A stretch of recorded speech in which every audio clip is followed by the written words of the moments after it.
बिस्मिल्लाहिर्रहमानिर्रहीम। आज हम एटमेगा माइक्रो कंट्रोलर को यूज़ करते हुए एटमन स्टूडियो में एक छोटा सा प्रोग्राम देखेंगे जिसमें हम करेंगे ये कि पोर्ट बी से हम वैल्यू गेट करेंगे और पोर्ट सी पे वैल्यू आउटपुट करवा देंगे। अब सबसे पहले आपने फ़ाइल बनानी है। अगर आपको फ़ाइल बनाने में इशू है तो आप मेरा डिस्क्रिप्शन में पहली वीडियो का लिंक गिवन है जिसमें हमने फ़ाइल भी बनाई थी और कोड को बन भी किया था। तो अब हम चलते हैं अपने प्रोग्राम की तरफ। तो सबसे पहले इसमें होगा ये कि आप कोई भी माइक्रो कंट्रोलर एटमेगा का यूज़ कर सकते हैं। मैं इसमें एटमेगा 32 यूज़ कर रहा हूँ। सबसे पहले हमने उसकी हेडर फाइल जो है आपने उसको इंक्लूड करवा लिया। ये एटमेगा 32 की हेडर फाइल है। इसके बाद होगा ये कि सबसे पहले मैंने एक R16 रजिस्टर है जिसमें हमने FF वैल्यू जो है वो हमने इसमें लोड करवा ली। इट मीन्स कि इसमें 8 बिट की वैल्यू, क्योंकि ये जो हमारे पास एटमेगा के रजिस्टर्स होते हैं 8 बिट के रजिस्टर्स होते हैं, तो इसमें हमने हेक्सा वैल्यू FF करवाई जिसका मतलब है कि 255 इन डेसिमल एंड अगर हम बात करें बाइनरी की तो इसमें इसका मतलब है 8 वंस। अब हम कर रहे ये हैं कि हम R16 की जो वैल्यू थी उसको डाटा डायरेक्शन रजिस्टर में आउट करवा रहे हैं। इसका मतलब ये है कि हमारा जो पोर्ट C है DDRC, यानी कि इसमें जो हमने C यूज़ किया, इसका मतलब है कि पोर्ट C जो है हम उसको आउटपुट के लिए कॉन्फ़िगर करवा रहे हैं। याद रखें कि अगर हम यहाँ पे 00 वैल्यू देते तो ये इनपुट के लिए कॉन्फ़िगर होता। अब हमारा जो पोर्ट C है वो आउटपुट के लिए कॉन्फ़िगर हो गया।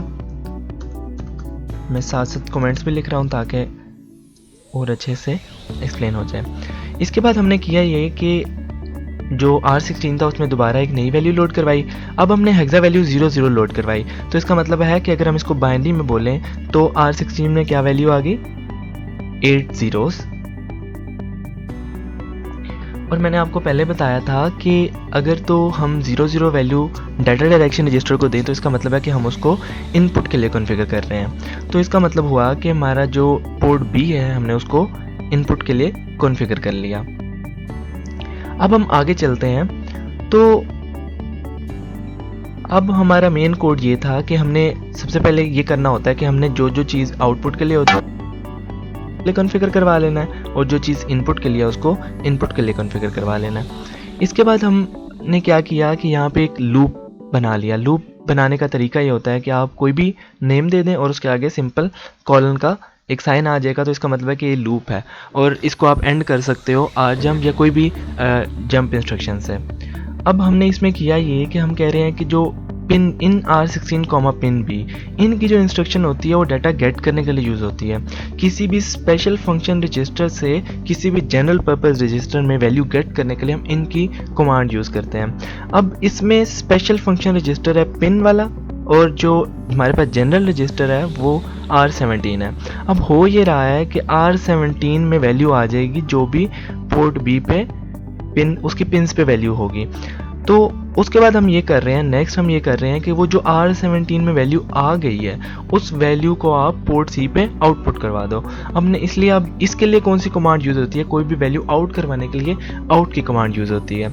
अब ऊपर जो हमने आउट की इंस्ट्रक्शन या कमांड जो हमने यूज़ की थी वो आउटपुट या इनपुट की कॉन्फ़िगरेशन के लिए यूज़ की थी, यानी हम उसको किस पर्पज़ के लिए यूज़ करना चाह रहे हैं। लेकिन वहाँ पे ये था कि हम साथ डाटा डायरेक्शन रजिस्टर यूज़ कर रहे थे, लेकिन यहाँ पे हम पोर्ट यूज़ कर रहे हैं, पोर्ट रजिस्टर यूज़ कर रहे हैं जो स्पेशल फंक्शन रजिस्टर है। अब इसका मतलब यह है कि उस पोर्ट पे वैल्यू आउटपुट करवाने के लिए हम यूज़ कर रहे हैं। तो R17 में जो भी वैल्यू होगी वो पोर्ट C पे आउटपुट हो जाएगी। इसका मतलब है कि R17 में जो भी वैल्यू थी वो पोर्ट C पे चलेगी। उसके बाद हमने ये R जंप और आगे लूप का लेबल वो दे दिया। R जंप की इंस्ट्रक्शन ये करती है कि ये इनफाइनाइटली रन करती रहेगी, जंप करती रहेगी, क्योंकि ये अनकंडीशनल है।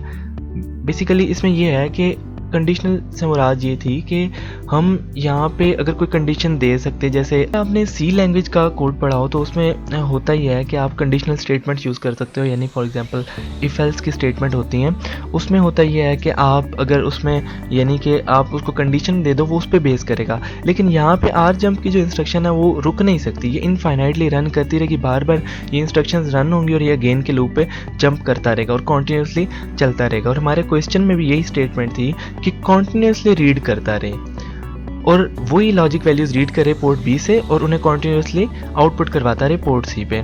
तो हमने यहाँ पे ये चीज़ यूज़ कर ली। अब यहाँ पे एक और ये है कि आर जंप के अलावा हम जंप भी यूज़ कर सकते थे, लेकिन हमने आर जंप यूज़ किया क्योंकि आर जंप जो है छोटी जंप्स के लिए यूज़ हो सकता है, और ये जो है जो हमारे साइकिल्स होते हैं मेमोरी में वो ये कम लेता है, जिसकी वजह से हमारी जो ये वाली इंस्ट्रक्शन है ये फास्टर होती है।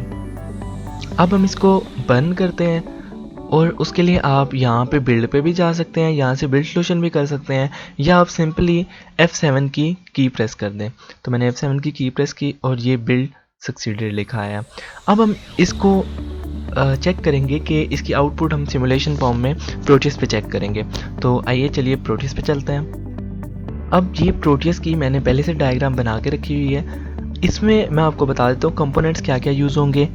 ये स्विच बटन्स हैं, और ये जो है ये पावर है, और ये एटमेगा माइक्रो कंट्रोलर यूज़ किया हुआ है 32, और यहाँ पे फ्यू लेड्स ली हुई हैं, और ये रजिस्टर है।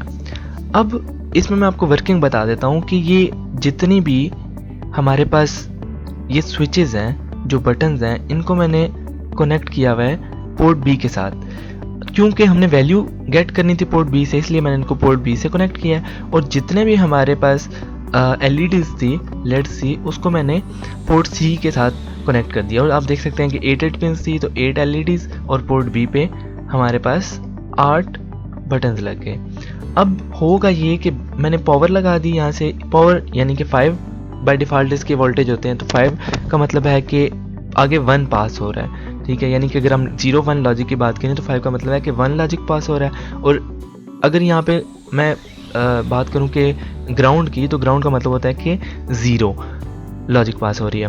अब यहाँ पे हो ये रहा है कि हमारे पास ये स्विचेस हैं, ये स्विचेस जब ये प्रेस होगा तो वैल्यू आगे 1 जाएगी, और जब ये हम इसको प्रेस नहीं करेंगे तो ये टॉगल स्विचेस हैं, तो ये होगा ये कि यहाँ से जो रजिस्टर है उसकी वैल्यू आगे चली जाएगी, और रजिस्टर के साथ ग्राउंड कनेक्टेड है, और वो 0 वैल्यू पास हो जाएगी। अगर हम वोल्टेज पास करेंगे तो ये इधर से कनेक्शन हो जाएगा, बटन जब प्रेस करेंगे तो यहाँ से ये वैल्यू आगे जाएगी, और रजिस्टर इसको आगे की तरफ पुश करेगा, क्योंकि रेजिस्टेंस हमने हाई रखी हुई है, तो ये वैल्यू आगे 1 पास हो जाएगी। अब हमने सारा काम सारे स्विचेस के साथ ऐसे ही किया, और अब हम इस पे डिफरेंट वैल्यूज़ दे के चेक करेंगे और कॉन्टिन्यूसली चेक करेंगे। सबसे पहले हमने कोड को बर्न करना है, तो आपने एटमेगा पे डबल क्लिक करना है, और यहाँ पे प्रोग्राम फाइल होगी।